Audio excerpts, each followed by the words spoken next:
Oh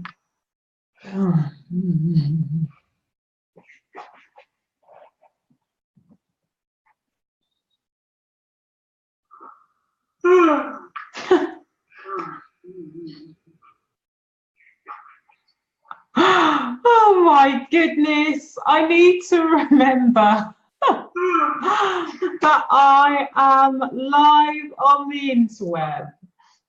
We are not going to start that again. But hello, lovely Jenny. Welcome to day 4 of the Visibility Challenge. And I wanted to mix things up a little bit today. And I said in the prompt that it wasn't about going out and being online, although of course you can do that. And I have actually invited peeps to come and share online on camera in the pre and postnatal group.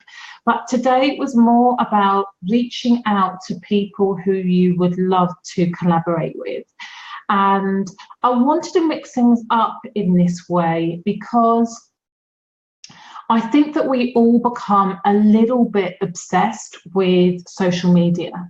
And so, you know, most of you will know that the majority of my business is done online through the sale of online courses. And so having a presence on Facebook, having a presence on Instagram, being on, I've just reactivated my Twitter account. So, you know, having a presence on Twitter, that is really important. And I think that when you run an online business and you are able to work with people on a national and global scale, then having a home on these platforms is absolutely essential for you. However, lots of the people that I work with actually work with people on a local basis. You know, they are looking to fill classes. They want to run local seminars. It's all about that in-person, touching, tangible, physical experience.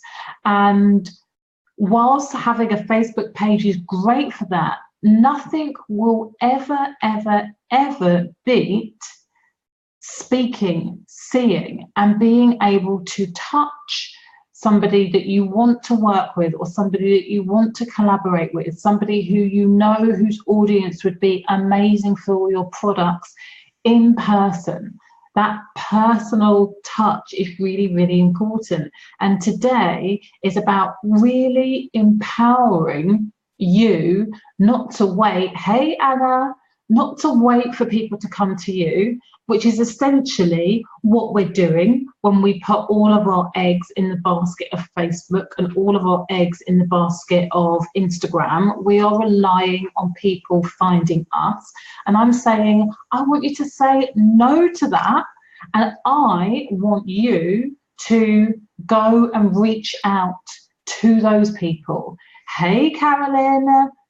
It makes such a huge, huge difference. And this is something that I have been doing for a little while, but particularly over the last couple of weeks, as I said, on Twitter, being there, retweeting people that I think, oh, it would be really interesting to have some kind of connection with you, responding to shout outs. So the little hashtag journo request.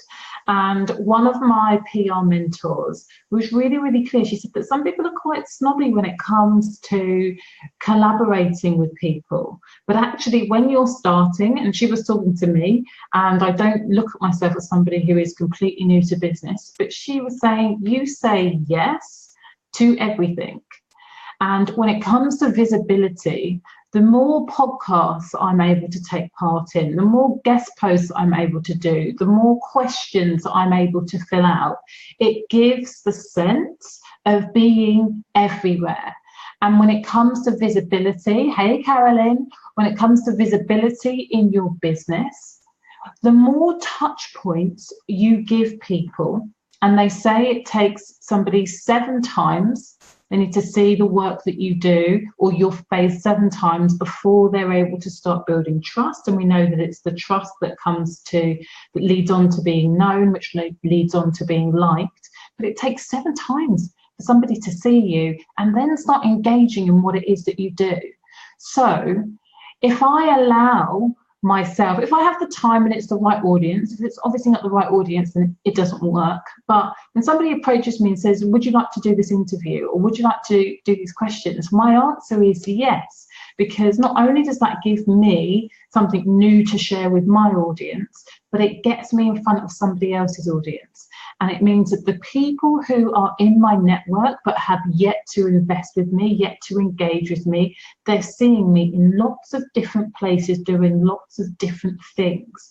And that is powerful for brand association. So when that person finally is ready to invest and I say, hi, remember me? I've got this product or service that I know is going to help you make this massive transformation in your life.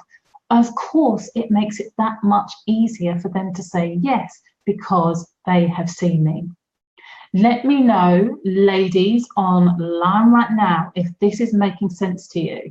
And if you have been taking part in the Visibility Challenge, let me know if you have done today's task. Just hit me up with your comments below, because I'm really interested to see who have you reached out to, or what's come up for you around the idea of reaching out to people.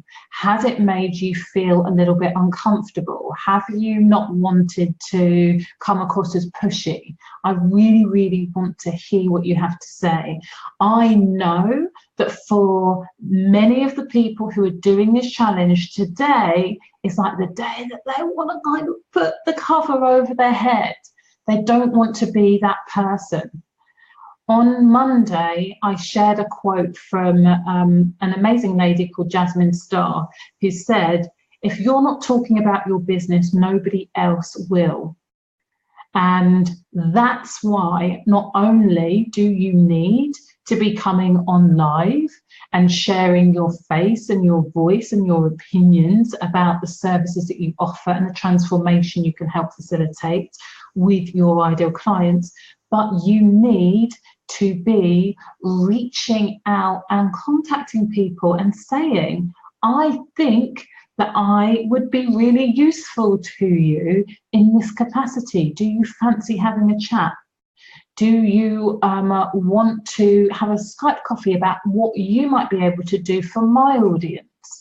Because I think that you're really good and I know that you have a product that would really suit them. And so I'm wondering if you fancy doing a complimentary masterclass where you get to add people to your email list, or you get to do a really soft pitch at the end where you talk about the services that you have to offer. When you approach people in that way, it's really complimentary, rather than just being like, I want your audience, I would be good for you. When you're able to approach people and say, I would be helpful to you because, or I think that you would be great for my audience because, that is a much softer and a much easier way to gain engagement. Jenny's just saying it's a good refresher for me this week from LLE. I haven't actively taken part as I'm away visiting family. No worries, my darling. I hope that you really take all of this and run with it next week. Carolyn and Anna, tell me, ladies, have you been taking part? And if so, have you done today's challenge? Anna, today has been amazing for me. At first, I felt really paralyzed because I wanted to organize an event with other practitioners. But when I started looking at other people's stuff online, I felt intimidated. Then I thought, sod it, and contacted someone I've wanted to collaborate with. We had a fantastic conversation. Yes!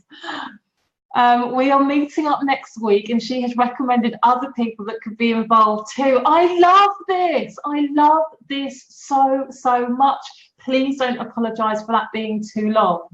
It's so good. Yesterday, a lady said, I followed up with somebody who hadn't signed up for my classes. And I said yesterday online that often we feel embarrassed about being that pushy person. And so many times when we reach out to someone, they say, thank you for getting in contact with me. That is exactly what happened to the lady yesterday. She said, the woman said, thank you for getting in contact with me. When can I come to your next class? I'm like, yay, you got it going on. That is amazing. I really, really encourage you to make this tactic one of your regular non-negotiables. So in an ideal world, you want to be reaching out to 3, 4, or 5 people a day to let them know what you're up to. So this can be clients, it can be collaborators with, it can be potential clients, it can be peers. But the more contacts you have, the more relationships that you are able to build. And I think that when you come into this with the intention of building a relationship as opposed to just seeing what you can get, you really change the energy of the conversation. And I love it when people are respectful of my time, but they are looking to build relationships with me. And it's from the relationships that I have built over a period of time, which enable me to have amazing speakers coming to speak at my event. People like Mel Wells, people like Kimber Luna. They're coming because I've taken the time to build relationships with them. And it starts by just reaching out. So that makes me really, really excited. Anna, please keep me in the loop with what is going on. So hey to Melissa, Severia and Susan, have you done today's challenge? If so, who have you reached out to? Carolyn's just saying, I definitely have found that when you reach out to people, collaborators, if you convince them in your own words that it's a win-win relationship, they are the best. It's really important to be able to say, this is what you're getting out of it. There is nothing worse, and I have this, my followings are quite small, so I don't have so many people like, can I get in front of your audience? But I am acquaintances and friends with people who have audience of 10,000, 15,000, 20,000, 50,000, and they often have people saying, can I put this in front of your audience? And their audience is the most precious thing to them. So it's like, why, what are they getting out of it? So it doesn't work. So thinking about how you can offer value and what they are going to get from it, and really not trying to be backhanded with it, but really think about how you can offer value is super, super important. So that's a really useful tip. Think about how it's win-win before you kind of go diving in there. Anna is saying that she also went to a coffee shop and saw someone she used to do yoga with. She's just had a baby and they had a great chat. She's taken some of her leaflets to give to her pregnant friends. I think once you start, it grows. I feel so good when I've connected with somebody as well. Exactly. And I think that in this age of the internet, where we spend so much time looking at other people's curated news feeds, thinking that they're better than us, or that they are on a different level, or that they are far too good, we're breaking down we're putting up barriers. Social media has the potential to put up so many barriers when we should be using it to connect with people.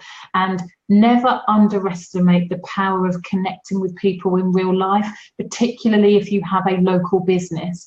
I absolutely think that one of your key strategies is looking at people who have who do complementary things to what you do, and have audiences that you know that you can cross-pollinate with. Whether it's doing coffee mornings together, whether it is having mini get-to-know-you events, particularly when you make these regular, you can start off by just doing it once a month. And you're collaborating with 1, 2, 3, 4 people once a month. You're all pulling your resources. These things, they're not quick fixes. They start off small, but they have the potential to really, really grow. Susan, yeah, still got to do yesterday. Yeah. Severia, just about to contact a clinic of osteopaths and acupuncturists in Oxford to see if I can rent a room there. Yes, I was going to do it yesterday or even last week, so it's completely separate from the challenge, but it's good timing. If this is completely separate from the challenge, Severia, I am going to task you with finding 5 other new people that you can connect with today. Right. So look, today was short and sweet, but I really hope, hey Helen, I was just saying, today was short and sweet. Let me know, have you done today's challenge yet? Reaching out. And if you haven't, please let me know why. And if you have any questions about it, please post in the comments.